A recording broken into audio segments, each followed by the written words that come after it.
안녕하세요. 사랑하는 우리 제자님들 반갑습니다. 영지원TV의 전진홍 원장입니다. 자, 오늘 우리 스스로 평가하고 준비하는 4학년과 5학년의 모의고사 벌써 세 번째 우리 시간입니다. 그 파트 1 지금부터 우리 시작하도록 할게요. 자, 근데 시작하기 전에 우리 먼저 점검을 해야 될 게 있죠. 우리 실전과 똑같이 우리 시간을 주고 문제를 풀어왔는지 궁금합니다. 아직 그러면 잠깐 멈추고 강의 듣기 전에 문제를 갖다가 풀어보고 와서 다시 강의를 듣는 게 어떨까요? 그만큼 시간을 쓴 만큼 효과는 확실하게 거둘 수가 있습니다. 자, 오늘 역시 선생님과 함께 하면서 확실하게 우리 알아보도록 하자고요. 자, 그러면 똑같이 준비했다라고 선생님은 생각하고 1번 문제부터 들어가도록 하겠습니다. 자, 일단 진우가 본 신문기사 중 일부의 내용이 나와 있는데요. 2014년 8월입니다. 자, 경기도의 우리 한 주차장 차 안에서 어린이가 쓰러져 있는 것을 발견한 주차요원이 자, 즉시 119 구급대에 신고를 했습니다.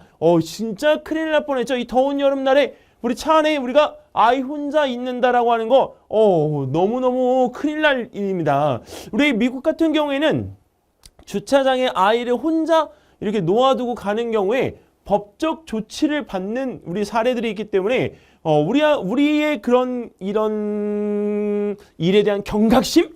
이거는 확실하게 좀 가져야 될 것 같아요. 자, 우리 잠깐이라도 우리가 더운 여름날에 차 안에 혼자 남겨두거나 또 잠을 자거나 하는 일은 없어야 하겠습니다. 자, 우리가 그 결과 응급실에서 급히 치료를 받은 어린이는 다행히 생명에 지장이 없었습니다.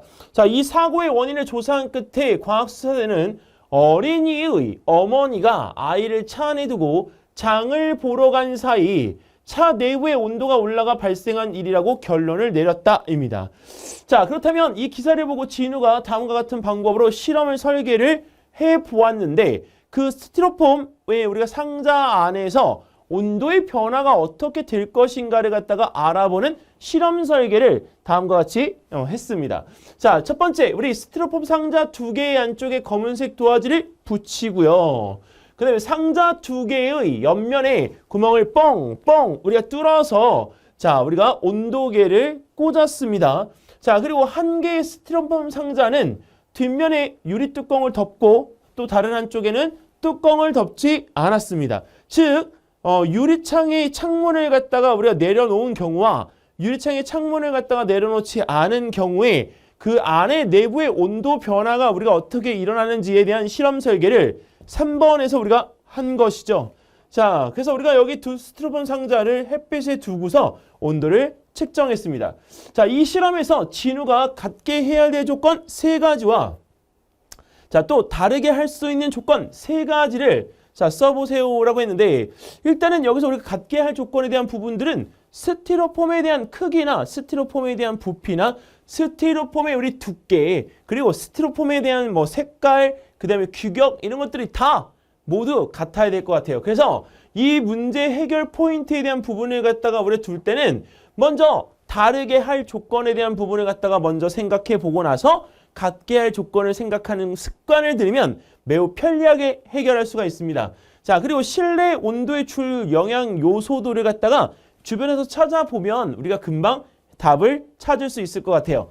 자, 일단 다르게 할 조건에 대한 부분은 유리 뚜껑에 대한 유무인데요. 이 유리 뚜껑에 대한 유무 말고도 있고 없고만 따지는 게 아니라 유리 뚜껑에 대한 두께, 그 다음에 유리 뚜껑에 대한 이 부분에 우리가 색깔 이런 것들이 바로 다르게 할 수 있는 조건들입니다. 자, 그렇다면 우리가 갖게 할 조건들에는 우리가 뭐가 있느냐? 온도계의 종류, 그 다음에 온도계도 우리가 알코올 온도계하고 수은 온도계가 있기 때문에 온도계의 종류에 대한 이 부분을 우리가 명확하게 해야 돼요. 무슨 차이가 있냐고요? 알코올 온도계는 우리가 110도 정도까지 우리가 측정을 할 수가 있지만 수은 온도계는 약 300도까지 측정이 가능하기 때문에 같은 크기라도 눈금의 간격이 다르기 때문에 우리가 여기서 측정하는 데 있어서의 정확성이 좀 다를 수가 있습니다. 자, 근데 구멍을 뚫는 위치, 그 뚫은 구멍에 대한 크기. 물론 온도계를 우리가 여기다가 끼워 넣을 우리가 구멍의 크기이기 때문에 많이 크지는 않겠지만 그 틈 사이로 또 우리가 열이 새어나올 수가 있기 때문에 이 온도계에 우리가 들어갈 정도의 구멍의 크기라고 하는 것의 규격이 정해져 있어야 될 것 같아요. 자, 그 다음에 스티로폼 상자의 크기 또는 부피, 그 다음에 우리가 스티로폼 상자의 두께, 그 다음에 이 스티로폼 상자를 갖다가 놓는 장소까지, 그리고 햇빛의 우리가 양도 우리가 같으면 우리가 모든 것이 다 해결될 것 같아요.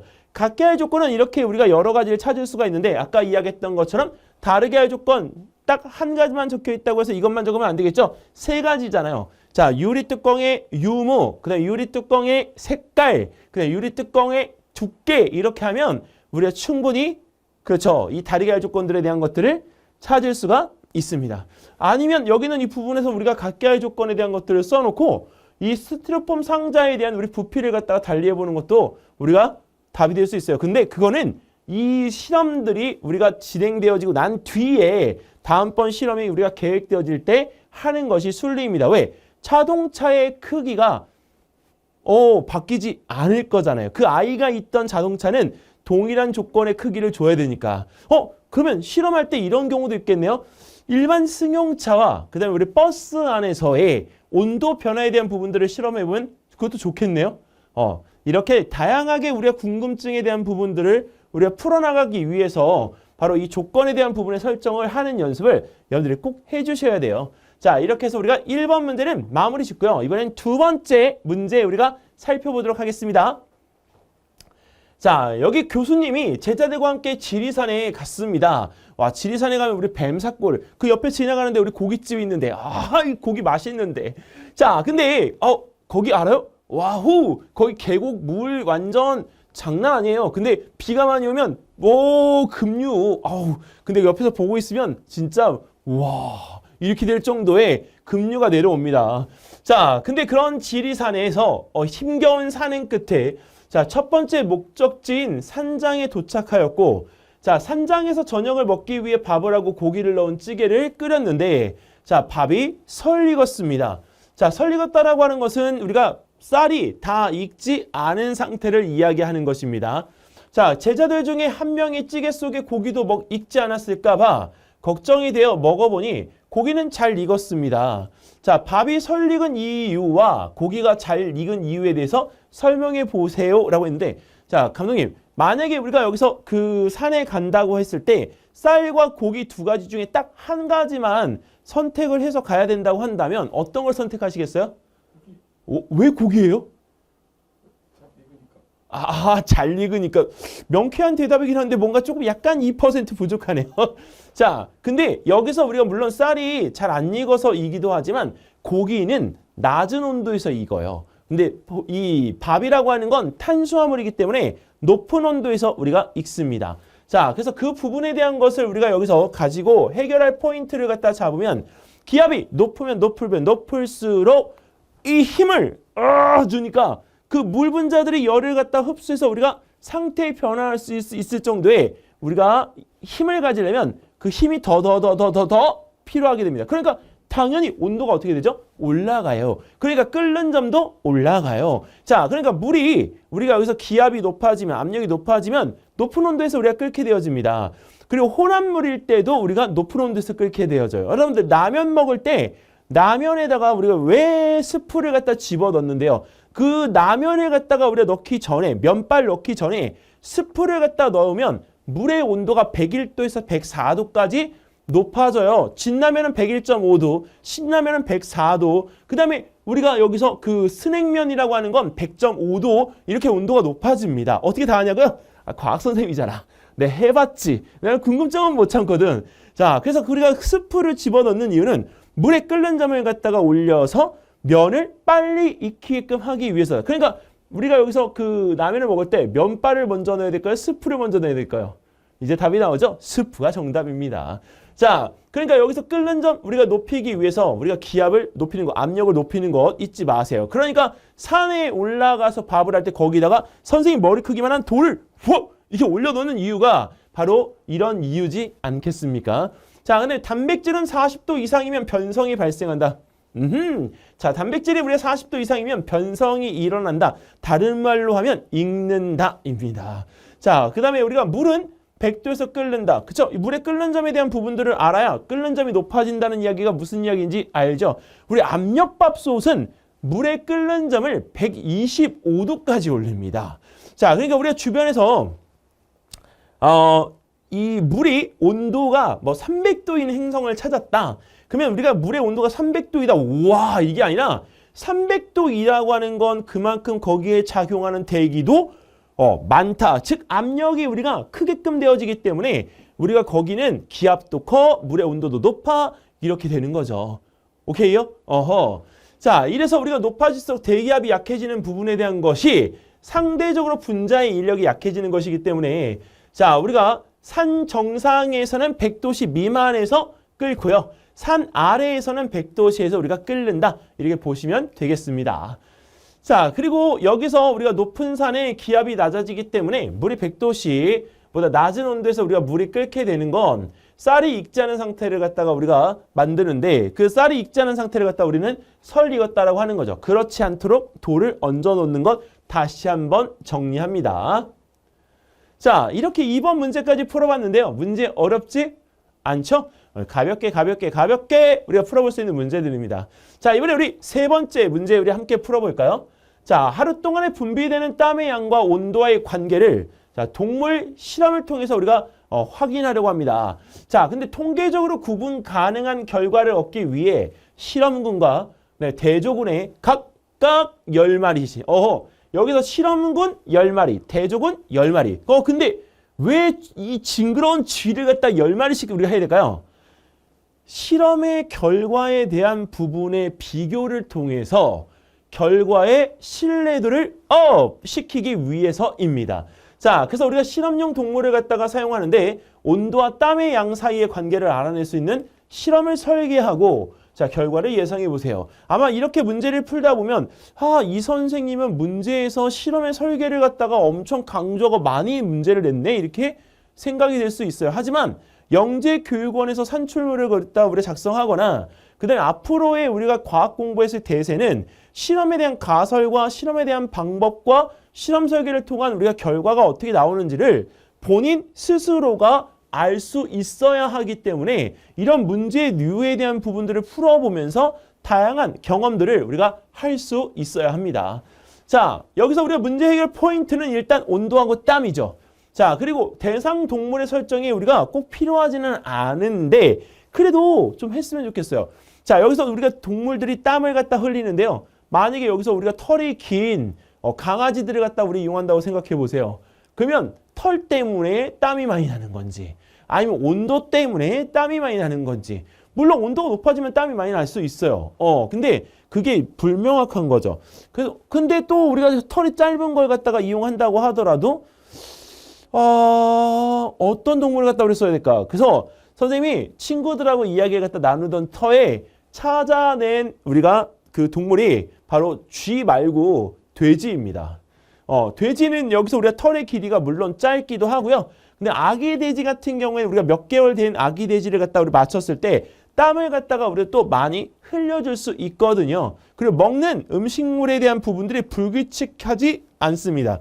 자, 그래서 우리가 여기 대상동물에 대한 부분들을 만약에 돼지로 한다라고 했을 경우에 우리가 그 온도를 일정하게 놓은 상태에서 시간별 흘린 땀의 양을 우리가 측정해 보면 온도하고 우리가 땀의 관계에 대한 부분들을 우리가 알 수 있을 것 같습니다. 그리고 온도에 대한 부분이 변화가 되어졌을 경우에는 일정 시간 동안 흘린 땀의 양으로 우리가 바꾸어서 실험 설계를 갖다 해주면 됩니다. 자, 그래서 우리가 다른 변인에 대한 부분들을 통제한 상태에서 땀이 흘리는 양을 우리가 알려면 자, 피부에 우리가 거즈를 갖다가 대어서 거즈가 젖은 무게를 갖다 측정해도 상관이 없죠. 왜? 흘린 땀에 대한 부분은 증발할 수 있기 때문에 그래서 조건에서 우리가 가정할 때 증발에 대한 부분은 우리가 무시하는 부분이나 거기서 아예 그 부분에 대한 것들은 고려하지 않는 부분에 대한 것들의 조건이 별도로 들어가야 합니다. 자, 그래서 우리가 수분을 갖다 흡수할 수 있는 물질을 갖다가 이용해서 우리가 원래의 무게에서 증가되어진 무게를 갖다가 측정하는 것도 방법이 되니까요. 우리 알아두시고요. 근데 증발이 되지 않도록 한다라고 했는데 이 부분에 대한 것들은 사실 좀 어려워요. 그러니까 그 증발에 대한 부분들에 대해서 우리가 고려하지 않는 부분에 대한 조건을 가정을 하나 더 해두시면 좋습니다. 자, 그 다음에 우리가 땀과 분비되는 수분을 흡수할 물질의 질량 증가를 갖다가 우리가 확인하는 것, 그 다음에 평균값을 갖다가 통해서 비교하는 것, 이런 부분들에 대한 것들을 보시고, 자, 그 다음에 또 우리가 여기서 그 땀에 대한 부분은 우리가 알 수가 없지만 땀과 오줌은 우리가 같은 배설로 인해서 우리가 만들어진 물질들이거든요. 그래서 오줌의 양이 우리가 온도에 따라서 어떻게 달라지는지를 보는 것도 우리가 하나의 방법이 될 수가 있습니다. 그러니까 이거는 참고만 해두시기 바랍니다. 왜? 오줌이라고 안 했고 땀이라고 했기 때문에 여기는 이 부분에서 이건 참고로 하라고 가로로 이렇게 우리가 표현을 해 놓았습니다. 자, 실험 설계 문제가 어느덧 지나갔네요. 자, 뒤에 부분부터는 문제가 가벼운 문제들입니다. 자, 우리 한번 가볍게 가볼까요? 자, 우리 아리스토텔레스가 나왔는데 2500년 전 고대 그리스 시대의 아리스토텔레스는 빛과 소리는 반드시 공기를 통해서만 진행한다고 말을 했습니다. 자, 우리가 또한 공기가 없는 진공 상태에서는 빛과 소리를 전달할 수 없다. 자, 이와 같은 아리스토텔레스의 생각 중에서 틀린 부분을 찾아 모두 바르게 고쳐 쓰시오라고 했는데 문제 너무 쉽죠. 왜? 빛은 진공 중에서도 우리가 갈 수 있지만 소리는 진공에서 갈 수 있어요?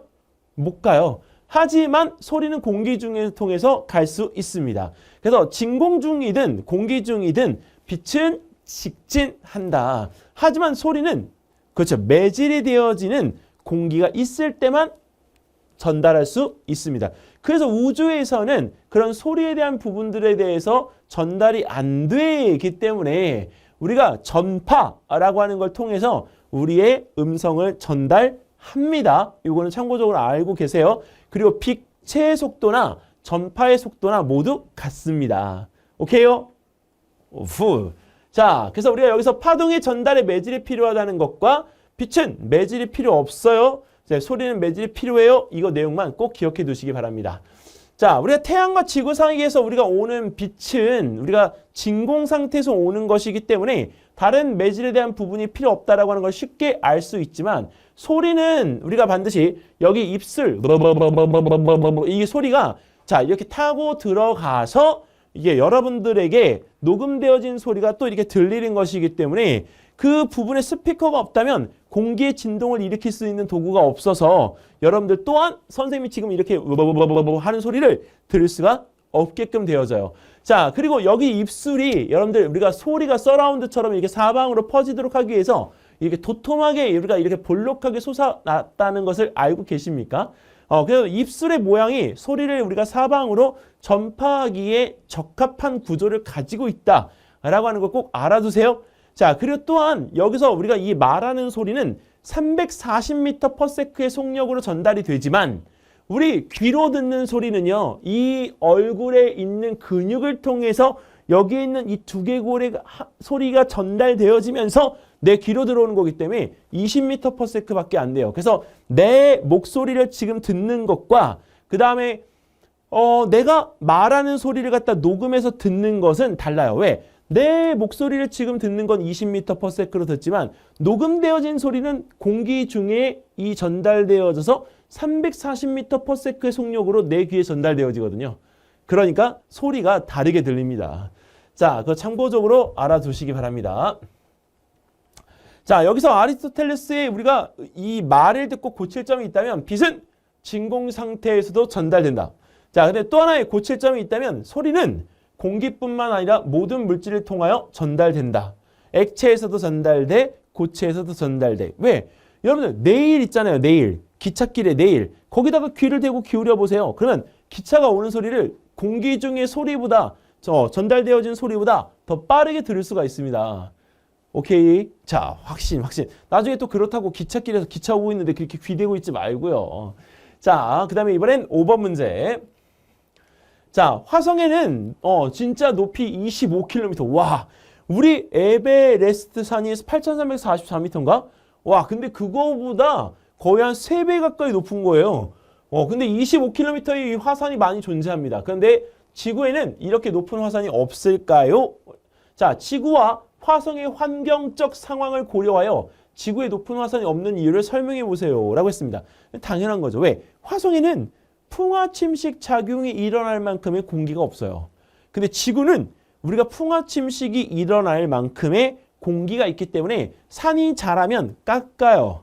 그래서 우리가 이 에베레스트 산이 지금보다는 더 훨씬 높아야 하는데 풍화침식 작용으로 인해서 깎여서 산의 높이가 지금 조금씩 높아지는 거지 훅 이렇게 높아지는 건 아닙니다.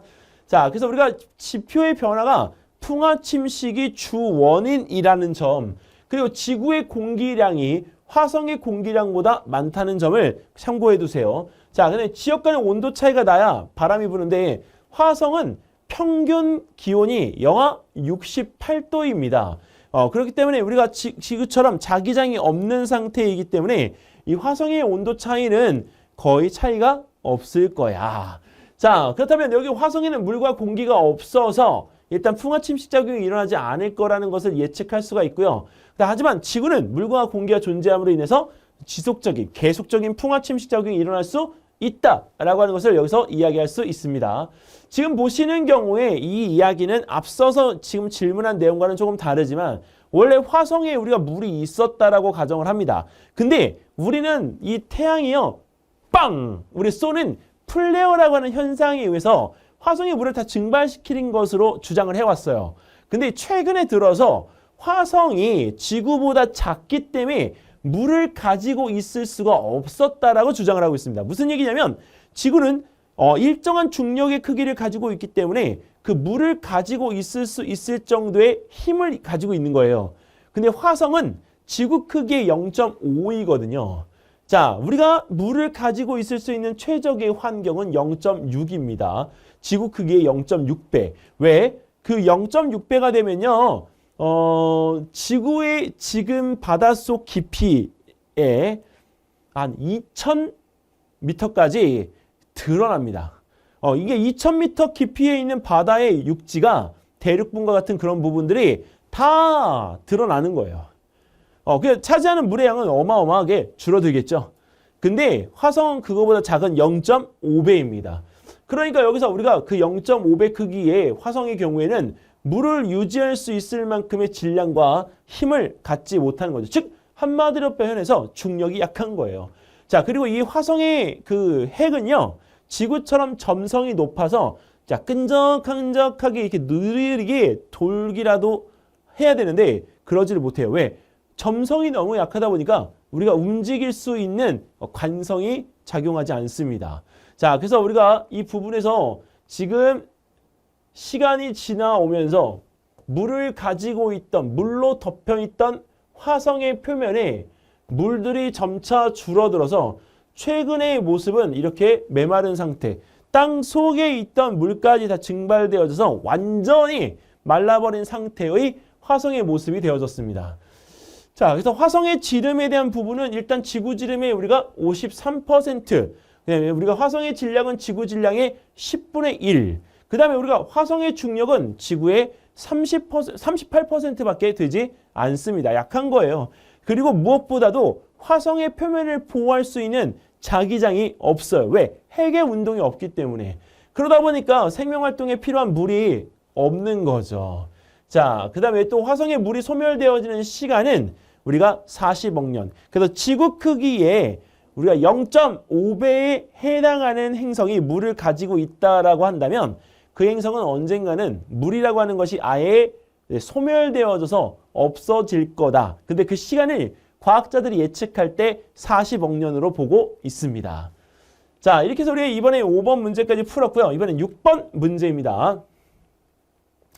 자, 낱말은 새가 듣고 반말은 쥐가 듣는다는 속담이 있습니다. 근데 이거 무슨 이야기인지 우리가 이 그림에 나온 이 이야기들을 통해서 한번 설명해 보도록 하죠. 자, 낮에는 먼 곳에서 나는 소리가 잘 들리지만 않지만 이 얘기는 무슨 얘기냐면 엄마가 아파트의 높은 층에서 이 1층에 있는 놀이터에서 놀고 있는 땡땡이를 땡땡아 하고 부르면 소리가 잘 들릴 것 같지만 잘 안 들려요.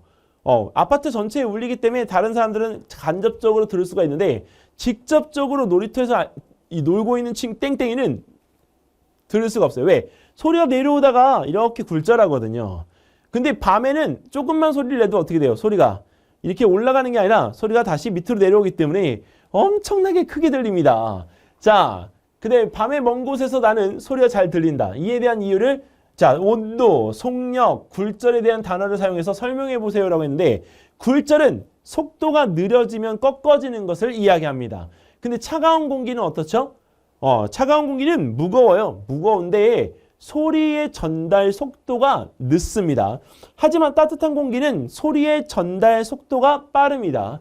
자, 그래서 우리가 이 문제 해결 포인트를 가지고 찬 공기와 따뜻한 공기의 위치를 갖다가 살펴보는데 낮에는 지표면에 있는 우리가 공기가 지구로부터 지구 복사 열 에너지가 방출되어진 것을 흡수해서 지표면에 있는 공기가 데워져요. 그러면 위쪽에 있는 공기보다 따뜻한 거기 때문에 여기서 아래쪽에서 전달되어지는 소리는 빨라요. 위쪽에서 전달되어지는 소리는 느려요. 그래서 소리가 이렇게 전달이 되어지면 그 찬 공기와 따뜻한 공기의 경계에서요. 소리가 위쪽으로 꺾어져 올라가게끔 되어집니다.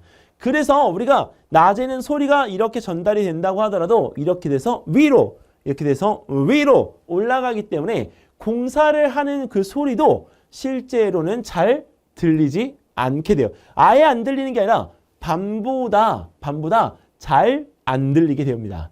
자, 그래서 우리가 낮의 소음 기준과 밤의 소음 기준 중에 낮의 소음 기준이 더 높은 이유가 바로 그 이유입니다.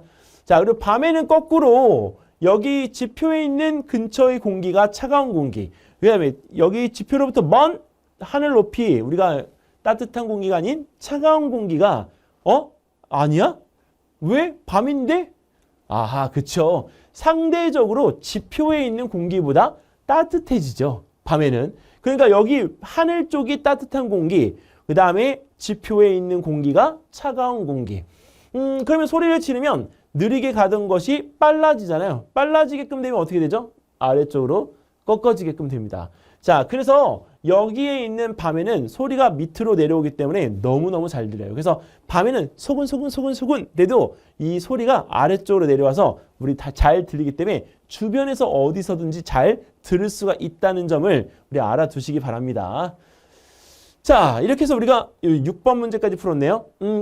근데 왜 밤에는 쥐가 잘 듣는다라고 이게 얘기를 했냐고요? 그 이유는 쥐가요, 사실은 눈이 잘 안 보여요.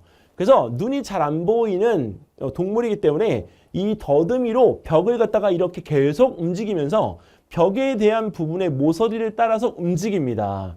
쥐가 여러분들을 향해서 달려오고 있다라고 한다면 여러분들을 보고 달려오는 게 아니에요. 그거는 누굴 보고 달려오는 거냐? 그냥 무작정 달려오는 거예요. 그러니까 점프해서 우리가 피해주면 자기가 알아서 갈 길 갑니다. 그러니까 쥐는 앞을 잘 본다 못 본다? 잘 보지 못한다. 자, 그래서 밤에 쥐라고 하는 동물을 선택해서 속담을 완성한 것입니다. 자, 이번엔 우리가 블루건을 갖다가 사용하고 있는 원주민의 모습을 갖다 보는데 여러분들 이거 잘 해보셨죠? 이게 불어가지고 여기에서 우리가 침을 발사하는 겁니다. 이게 아니라 여기서 여기 있는 화살 쪽과 같은 부는 침을 갖다 이야기하는 거예요. 여기 있는 원주민은 이걸 사용해서 우리가 먹이로 우리가 사용할 수 있는, 즉 음식으로 사용할 수 있는 동물들을 잡습니다. 근데 이 블루건을 갖다가 사용하고 있는 아마존의 어느 부족이 자, 우리가 부는 관을 길게 만들어 사용하고 있다고 합니다. 근데 왜 짧은 관을 갖다가 사용해 드리는데 긴 관을 갖다가 굳이 만들어서 사용을 할까요? 우리가 보통 하는 건 여기 있는 건데 이 블루건은 길이만 2m가 넘어요. 자, 이렇게 근데 긴 관을 우리가 사용하면 정확도도 높아지지만요. 굉장히 빠른 속도로 이 화살침을 날릴 수 있습니다. 자, 그 이유가 뭐냐? 바로 힘이 작용할 때 계속 작용하면 힘이 작용해서 물체가 힘이 작용한 만큼 움직일 수도 있지만 계속 작용한다라고 하는 이 의미를 우리는 좀 알아야 될 것 같아요. 힘이 계속 작용한다는 건요. 힘의 크기가 누적되어져서 커진다라고 하는 겁니다. 그럼 힘의 크기가 커지면 이만큼인 것보단 이만큼인 힘의 크기로 불었을 때 더 멀리 날아갈 수밖에 없는 거잖아요. 자, 그래서 우리가 여기 힘이 지속적으로 작용하도록 하기 위해서 블루건의 길이를 그렇죠. 느린 거다. 이렇게 우리가 표현하면 되겠습니다.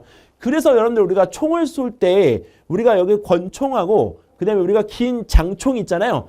그게 나가는 이 사격거리가 다른 이유가 바로 거기에 있어요.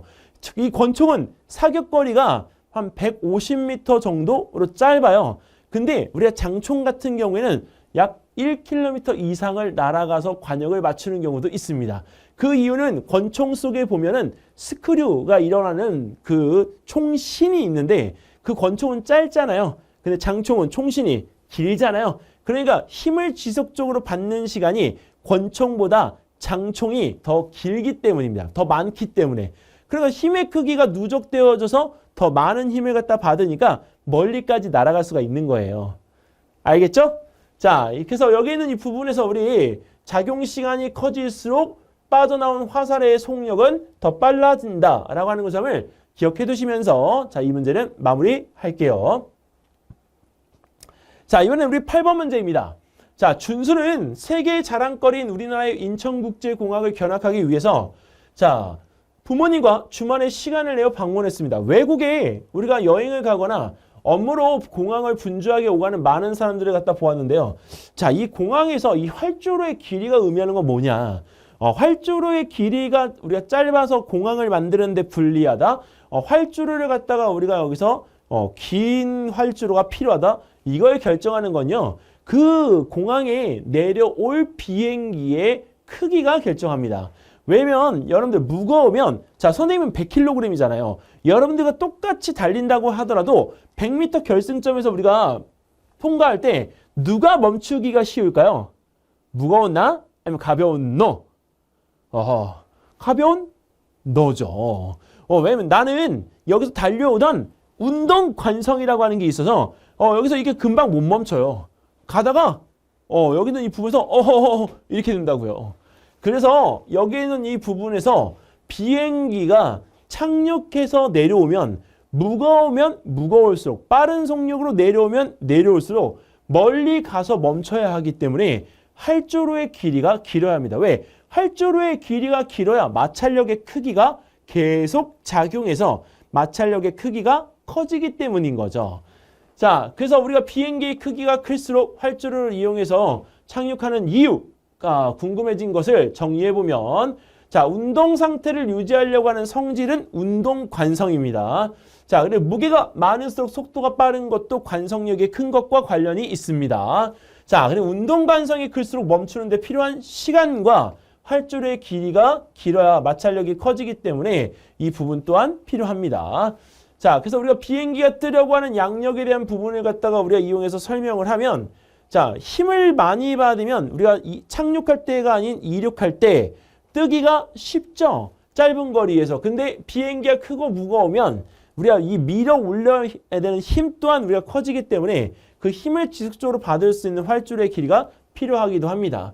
자, 이 얘기예요. 지금 비행기가 여기서 우리가 움직이고 있을 때 이 비행기의 본체 날개에 우리가 밀어 올려야 되는 힘이 작용하는데 여기서 공기가 통과되어질 때 우리가 베르누이의 법칙에 따라서 우리가 설명을 갖다가 하면 이 부분에서 공기가 통과되어서 나오는 시간은 동일하다. 근데 움직여야 되는 거리가 여기가 짧고 여기가 길기 때문에 위쪽의 속력이 더 빠를 수밖에 없습니다. 여기는 속력이 느릴 수밖에 없어요.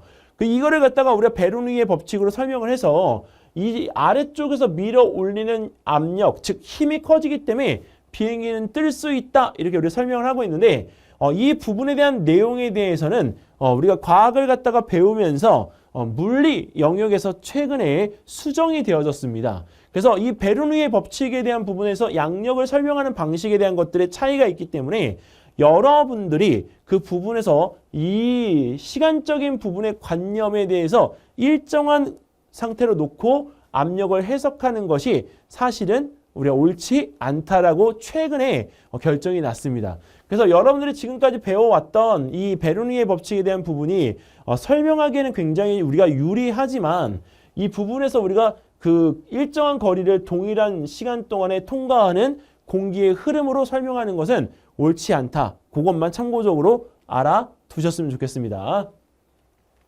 자, 이번엔 우리 9번 문제입니다. 또 선생님 진짜 제일 좋아하는 고등어 구이인데 자, 이 고등어 구이에 자, 집에서 벽에 그려진 고등어 그림을 살펴보던 중 자, 고등어 등 쪽은 푸르러 근데 배 쪽은 하얘. 자, 근데 왜 고등어의 배 쪽 색깔이 등 쪽보다 더 하얀지 이유를 설명해 보라는 내용입니다.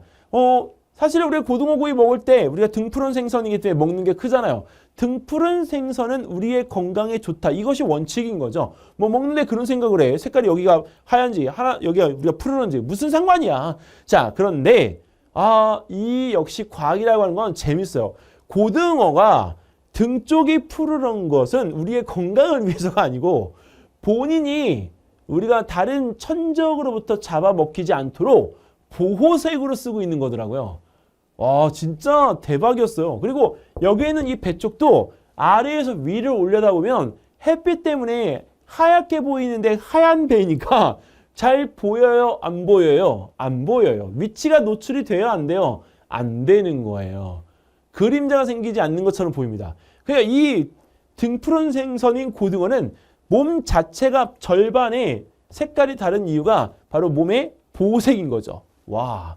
그래서 보호색의 의미를 정확하게 알고 있어야 문제를 갖다 풀 수 있는 문제이고요. 근데 환경에 적응한 생물의 특징도 같이 알고 있어야 이 문제가 이해하기가 좀 쉽습니다.